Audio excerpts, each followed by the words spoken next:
Selamat datang di channel Pemuja Malam. Jangan lupa like, share, and subscribe ya. Terima kasih. Episode 11 demi ingin bisa tahu bagaimana rasanya bercinta. Galvin bisa bernafas lega karena dia bisa lolos dari godaan istri sirinya itu. Kamu pikir aku bisa tergoda begitu saja oleh kamu? Gak akan, sampai kapanpun aku tidak akan pernah tergoda. Apalagi menyentuh tubuh kamu lagi. Apalagi pada wanita yang murahan seperti kamu. Rela tidur dengan aku demi bisa menikah denganku. Jujur saja Hana sangat geram pada Galvin yang begitu memandang rendah padanya. Namun dia tidak ingin memikirkan rasa sakit hatinya pada pria arogan seperti Galvin. Lepaskan aku gak bisa bergerak. Hana mengatakannya sambil mencoba melepaskan diri dari gulungan selimut itu. Galvin malah terkekeh. Lepaskan saja sendiri kalau bisa. Galvin memilih tidur di sofa daripada tidur dengan Hana di atas kasur. Apalagi dia wanita itu sukses membuat tubuhnya kepanasan. Ya sudah, lebih baik aku tidur di sofa. Galvin segera bangkit dari ranjang, dia berjalan menuju sofa. Galvin, Hana berteriak, dia tidak bisa bergerak dengan selimut yang menggulung tubuhnya. Namun Galvin tidak ingin mendengarkannya. Dia malah duduk santai di kursi sofa. Dia memilih mengecek Instagramnya yang memiliki banyak pengikutnya. Pastinya banyak sekali yang like dan komentar tiap dia upload foto. Padahal hanya upload foto kaki saja tapi sangat ramai kolom komentar di sana. Hana terus bergerak agar bisa melonggarkan selimut yang menggulung tubuhnya. Sampai dia tak sadar berada di tepi ranjang. Dan Hana terjatuh ke lantai, tentu saja kepalanya kejedot lantai. Arg, mendengar suara arangan seperti itu malah membuat Oma Rosa dan Opa Reza terkekeh. Padahal mereka sedang berada di kamar tamu. Astaga, cucumu itu gak sabaran sekali sampai Hana menjerit seperti itu haha. Ucap Oma Rosa, ya kamu ada-ada saja setiap memberi kado pasti ngasih limeri. Celetuk Opa Reza, bukan limeri, tapi linge. Iya itu pokoknya, yang penting kita harus memiliki banyak cicit. Galvin langsung berlari untuk menolong Hana. Dia membuka selimut di tubuh Hana sambil ngomel. Astaga, kamu nekat benar ya? Ya kamu keterlaluan, kamu pikir aku bayi apa? Hana balik mengomel. Galvin tak bisa menahan tawa saat melihat ada yang benjol di jidat Hana. Hahaha, kening kamu benjol. Benjol. Hana ingin menyentuhnya tapi tangannya ditahan oleh Galvin. Biar aku obati. Hana pasrah saja, dia duduk di pinggiran kasur. Galvin membawa salep di kotak P3K, dia duduk di samping Hana. Dia mulai mengoleskan salep di jidat Hana yang benjol itu. Syes, Hana refleks memegang tangan Galvin saat Galvin menyentuh jidatnya. Suara desahan Hana membuat Galvin gagal fokus. Apa Hana mendesah seperti itu saat mereka melakukan cinta satu malam waktu itu?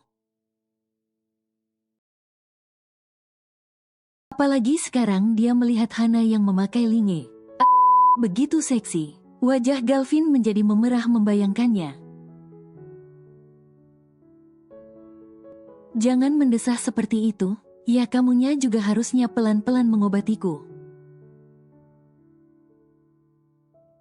Tapi tidak perlu mendesah begitu, yang namanya sakit pasti mendesahlah. Emang kamu pikir aku mendesah karena apa? Mereka malah bertengkar kembali. Galvin menghela nafas, dia memberikan salep ke tangan Hana. Hana telah memancing hasratnya dengan suara desahan dan penampilannya itu. Tapi dia harus sekuat tenaga untuk menahannya. Kah kamu obati saja sendiri? Galvin nampak gelisah sekali. Terus kamu mau kemana? Galvin tidak menjawab. Dia seperti orang yang sedang kelimpungan seakan sedang menahan sesuatu. Dia segera keluar dari kamar. Rupanya dia masuk ke kamar mandi yang di dekat di dapur. Padahal di kamarnya ada kamar mandi. Mungkin karena takut ketahuan Hana bahwa dia harus bersolo karir malam ini. Galvin menatap benih cintanya yang telah banyak dia keluarkan dengan gerakan kelima jarinya. Sayang sekali dia harus membuang kecebong itu di kamar mandi. Padahal dia ingin merasakan bagaimana dia bisa menyemburkan benih cintanya kepada seorang wanita. Aku gak bisa begini lama-lama. Galvin mengatakannya dengan nafas terengah-engah. Karena sudah melepaskan hasratnya dengan tangannya sendiri. Namun rasanya tidak begitu puas. Apa aku harus melakukannya dengan Lea? Gumam Galvin, dia butuh pelampiasan. Karena sekarang dia jadi penasaran bagaimana rasanya bercinta. Setelah dia tiba-tiba tidak perjaka lagi tapi tidak ingat. Bagaimana rasanya dan bagaimana dia melakukannya dengan Hana. Galvin menggelengkan kepala. Tidak, aku sudah berkomitmen untuk tidak melakukannya di luar pernikahan. Tapi... Galvin berpikir sebentar, dia tersadar dengan statusnya yang kini menjadi suami Hana. Dia istriku, wajar saja jika dia harus melayani aku selama 1 bulan ini, iya kan? Galvin menggelengkan kepalanya. Ais, yang ada aku kalah.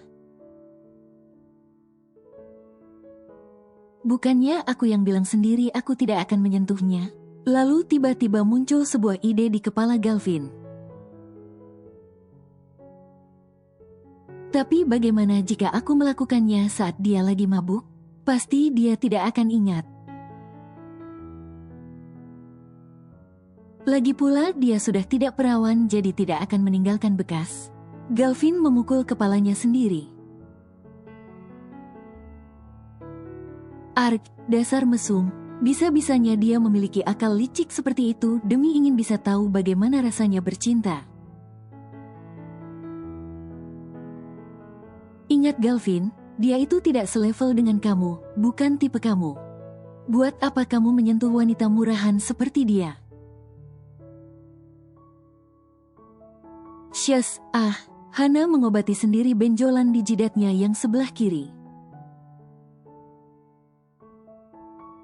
Dia melihat dirinya di hadapan cermin, begitu memalukan benjolan itu. Ais, ini semua gara-gara cowok brengsek itu. Malah aku yang tersiksa begini, keluhnya. Hana jadi teringat sesuatu. Dia harus mencari file perusahaan penting milik Galvin. Siapa tahu Galvin menyimpannya di dalam flash disk. Hana harus menemukan flash disk itu. Mungkin saja Galvin menyimpannya di kamarnya. Tiap hari Galvin selalu mengunci kamarnya dan tidak mengizinkan Hana untuk masuk ke dalam, walaupun dengan alasan mau membereskan kamarnya Galvin. Hana perlahan membuka beberapa laci di nakas sana, namun dia tidak mendapatkan apa yang dia cari. Kemudian dia terpaksa membuka lemari pakaian Galvin. Siapa tahu Galvin menyimpannya di sana. Sebuah album foto terjatuh mengenai kakinya. Dia hanya bisa mendengus kesal sambil membungkukkan badan membawa album foto itu. Hana melihat ada tulisan album foto SMA Angkasa. Seminggu yang lalu Galvin sengaja membawa album foto itu ke rumahnya. SMA Angkasa? Bukannya itu SMA yang berseberangan dengan sekolah aku? Jadi dia sekolah di sana, namun Hana tak peduli Galvin mau sekolah di mana. Dia ingin menyimpan kembali album foto itu, namun sebuah foto terjatuh ke lantai. Hana segera mengambilnya kembali. Seketika dia nampak tercengang saat melihat siapa yang ada di dalam foto itu. Sam. Hana pasti mengenali wajah kekasihnya. Tepatnya di sana ada foto Galvin, Samuel, dan Mita. Dan Mita posisinya berada di tengah-tengah. Tapi kenapa Sam ada di sini? Apa mereka dulu berteman? Hana menyipitkan matanya begitu melihat Galvin yang masih remaja itu. Dulu rambut Galvin agak gondrong. Sepertinya aku pernah melihatnya, tapi di mana ya? Hana memijat-mijat kepalanya untuk mengingatnya. Kemudian terlintas bayangan saat ada seorang pria yang wajahnya babak belur. Berlari ke halaman rumahnya karena dikejar oleh para gangster. Betapa tercengangnya hati Hana saat mengetahui ternyata dia dan Galvin pernah bertemu dulu. Jadi cowok itu Galvin? Tapi kenapa Sam gak cerita ke aku kalau dia satu sekolah dengan Galvin? Apalagi di foto itu kelihatan sekali Samuel sangat dekat dengan Galvin. Malam ini Samuel tidak bisa tidur. Dia jadi memikirkan apa yang dilakukan Hana malam ini bersama Galvin. Dia terus memposisikan dirinya untuk menghadap ke kiri lalu ke kanan. Samuel menghela nafas, dia segera bangkit dari tidurnya. Entah mengapa dia menjadi tidak tenang. Bagaimanapun juga Galvin adalah pria yang sangat normal. Dan suka bermain dengan banyak wanita. Bagaimana kalau dia menjamah tubuh kekasihnya itu? Samuel berjalan ke arah balkon. Dia menghirup nafas dalam-dalam udara dia malam hari itu. Setidaknya untuk bisa membuat dirinya tenang. Tidak, aku tahu Galvin. Aku tahu tipe wanita yang disukai Galvin. Galvin tidak pernah tertarik dengan wanita miskin. Makanya Samuel dari awal yakin Galvin tidak akan menyentuh Hana. Karena dia tahu Galvin adalah seorang playboy kelas atas yang arogan. Samuel tidak mengerti mengapa dia menjadi seperti ini. Dia sama sekali tidak rela jika hatinya jatuh cinta pada Hana. Dia tidak akan pernah membiarkannya. Aku gak mungkin cinta sama dia. Sampai kapanpun aku gak akan pernah jatuh cinta sama Hana. Bagi Samuel, Hana dan Galvin adalah wayang. yang sedang dia mainkan untuk menghancurkan keduanya. Tapi tetap saja Hana adalah milikku. Walaupun aku tidak akan pernah mencintainya, tapi aku tidak akan membiarkan Galvin menyentuh milikku. Samuel mengepalkan tangannya dengan nafas terengah-engah. Aku hanya mencintai Mita. Mita adalah segalanya buat aku. Mata Samuel selalu berkaca-kaca jika ingat Mita. Flashback on. Samuel masih ingat kala itu saat dia masih berumur 10 tahun. Dia sering disiksa oleh ayahnya jika melakukan kesalahan. Ataupun tidak menuruti keinginan ayahnya. Samuel sering dibawa ke ruang bawah tanah, tempat favorit ayahnya. Di sana banyak sekali bangkai hewan yang disiksa oleh ayahnya. Ayahnya menyiksa hewan itu sampai mati. Ayahnya sangat membenci sifat Samuel yang lemah dan sering dibuli oleh teman-temannya. Karena itu dia ingin mengajarkan Samuel menjadi pria yang kuat, tidak mudah ditindas. Hari itu dia mengajar Samuel untuk menyiksa seekor anjing di ruang bawah tanah. Cambuk dengan keras, bentak Alex, ayahnya Samuel. Dia merasa kesal karena Samuel nampak tidak tega menyiksa binatang itu. Namun Samuel terus saja mencambuk hewan itu dengan lemah, membuat Alex geram. Cambuk bintang itu atau ayah yang akan mencambuk kamu? Samuel jadi ketakutan. Padahal luka di badannya masih terasa sakit akibat penyiksaan yang kemarin. Iya, ayah. Samuel mengayunkan ikat pinggang dengan keras. Dia memecut binatang di hadapannya yang sudah tidak berdaya. Sampai anjing itu meraung-raung kesakitan. Lebih keras lagi.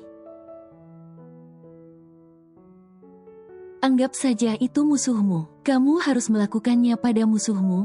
Samuel dengan keringat yang bercucuran. Dia membayangkan bagaimana dia dibuli oleh teman-temannya di sekolah dasar. Dia semakin keras menyiksa anjing itu sampai tak bernyawa. Alex tertawa melihat anaknya yang kini sudah mulai berani. Dia menepuk pundak Samuel. Nah begitu, itu baru anakku. Anakku harus kuat, jangan lemah.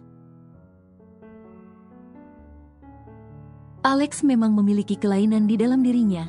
Dia memang seorang psikopat. Karena itu dia ingin Samuel bisa seperti dirinya, jangan menjadi lelaki yang lemah. Sorenya Samuel bertemu dengan Mita di taman, tak jauh dari rumah mereka, untuk mengerjakan tugas sekolah bersama.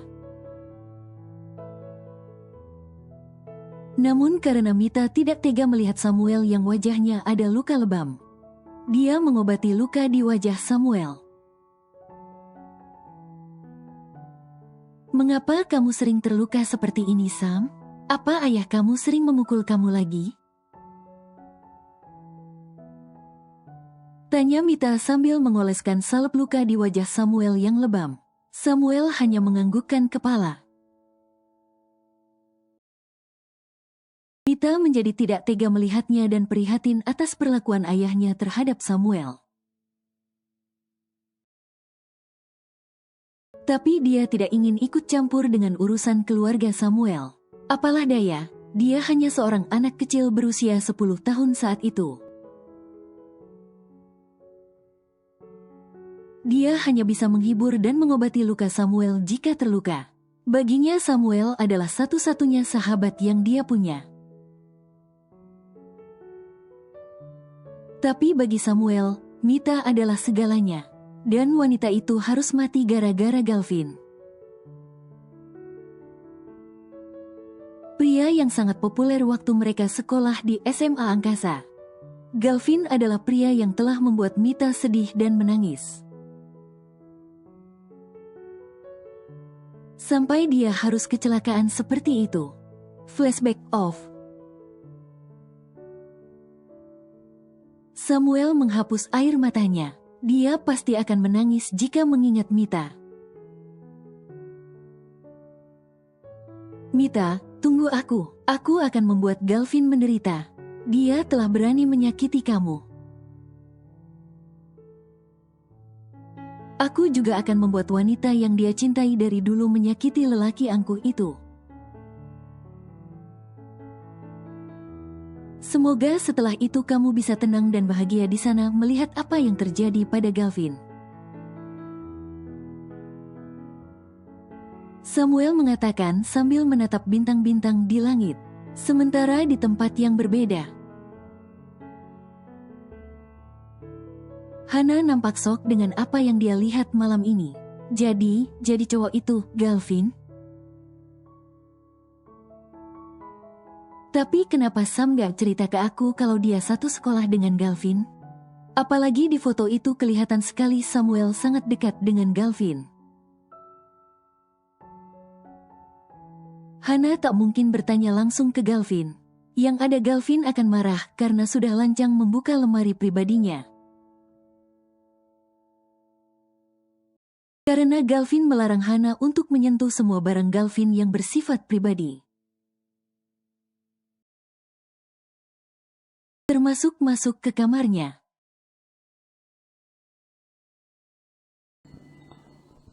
Bersambung.